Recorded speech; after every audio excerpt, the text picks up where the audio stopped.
All right, so this next video is for the next day. Basically, once you find your image and you've done everything that you need to do, the next thing we have to do is we have to break this down so that we can use it to a stencil into something that's just black and white.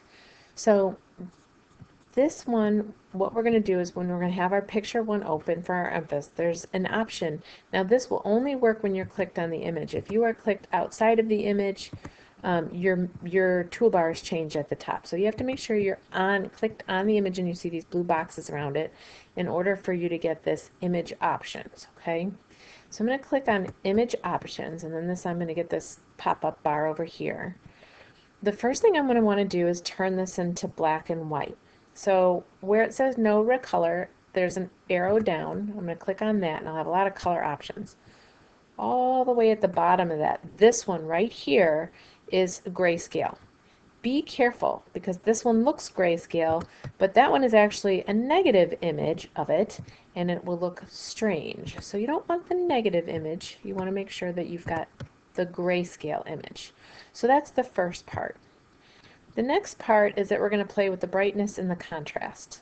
So the contrast, we really need it to be all the way because you only want black and white. The problem is when you go all the way to just black and white, you lose a lot of detail.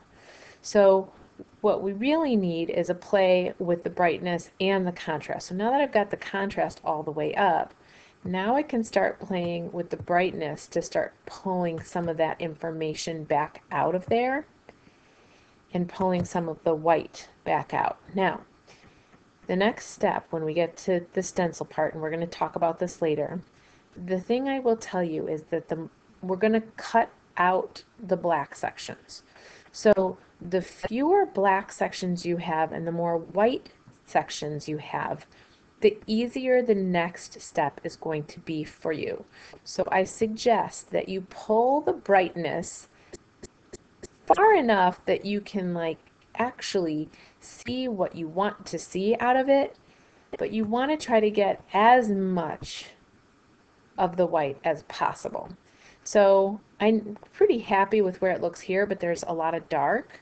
So if I keep going and I can push it even that much further and thin out the white, I'm going to take a look at that. And once again, the best way to look at the whole image at once is to do a print preview so that you can see the whole thing.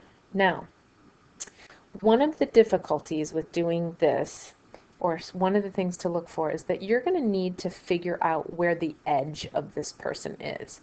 So when we break it down just to black and white and we play with the brightness and contrast, sometimes your background is going to blend in to your subject. You have to be able to, before you decide that you're done messing with the brightness and contrast, that you think you could make out enough of the edge of that object to figure out what's going to be your positive space, which is the soldier, and what part is going to be the negative space or the background. So if you look at this and you're like, you know what, yeah, I think the edge of his helmet is here, this is clear enough for me, I can tell, then you're good to go. If you cannot see, then I would go back to your brightness and contrast, and I would say, okay, maybe I like how much white there is, but maybe I actually need a little less because it's hard for me to make out that detail. So I'm going to kind of try to find that sweet spot. Now, if I use my arrow keys, I can do this even a little bit slower than just trying to drag it. So I can kind of really pinpoint precision exactly where I want that to be. I think I can go a little brighter and I can still see it. And then I'm going to go ahead and save that image.